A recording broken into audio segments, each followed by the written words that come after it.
Hey everybody, it is Dak here from the Ed Boys, and welcome to my 1 to 99 fletching guide. Fletching is a very simple skill, one of the easiest to train. It can be very fast to get to 99, and you can make a little bit of profit out of it, making it a solid skill to get started with. In this video, I'll be going over the route that I would take from 1 to 99 fletching, then we'll go over a couple of alt methods that you can use to train your fletching if you didn't like my preferred route. If you've been getting some useful information out of these guides, be sure to like and subscribe for more content, and follow me on Twitch, which should be linked on the screen and in the description. Thank you for the support, everybody. First, we'll go over my route to 1 to 99 fletching. From 1 to 25, you can do headless arrows. To make these arrows, you have to use feathers on arrow shafts. This will use 15 feathers and shafts at a time and give you 15 XP per action. You make arrow shafts very quickly, so the XP an hour is actually very good for only being level 1. Your character will make 10 sets of them at a time before you have to use the items on each other again, so it's not very click intensive, and it happens to profit ever so slightly, though that doesn't really matter much for these early levels. At 25, you can start making oak longbows. There's two different steps to making any longbow or short bow. You can first use a knife on logs to cut it into an unstrung bow, and then you can use a bowstring on an unstrung bow to finish it.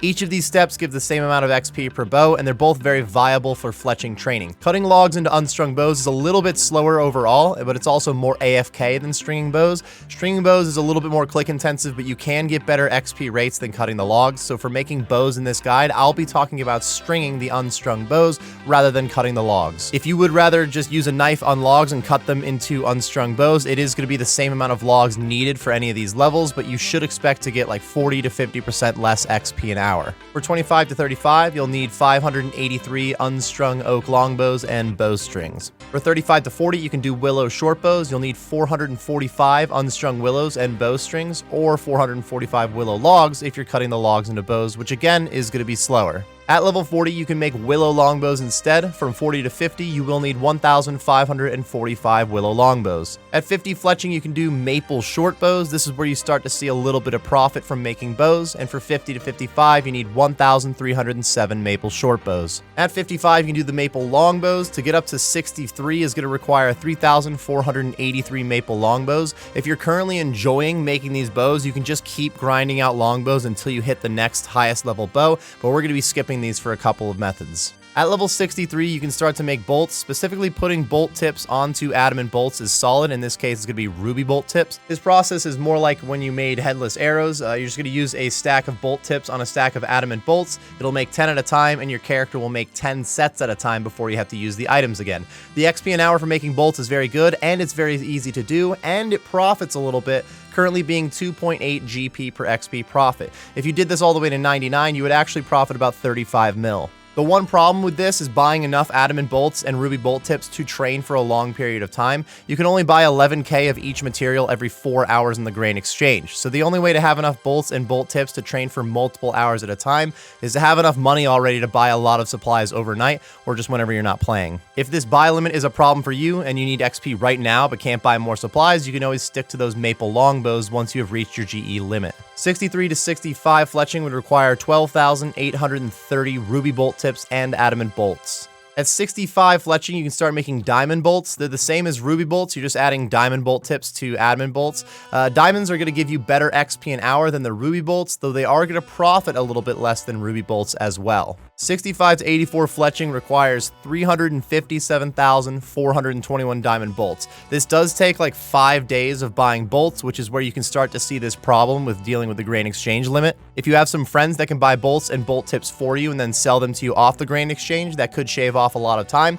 But if that's too much of an obstacle for you, you can start fletching U short bows at 65 fletching, U long bows at 70, and then magic short bows at 80 fletching. At 84 fletching, you can start putting those bolt tips onto dragon bolts instead of adamant bolts. This gives the same amount of XP as those addy bolts, but you will profit a lot more. It also gives you more bolt options to try to work around that grain exchange limit. So at 84 fletching, you can basically double your output of bolt making by buying the 11,000 adamant and dragon bolts every 4 hours, as well as 11,000 diamond and ruby bolt tips. You could also buy the unfinished dragon bolts and some feathers and then finish the bolts for more fletching XP, but that process does lose you a little bit of money, so overall, not really that worth it.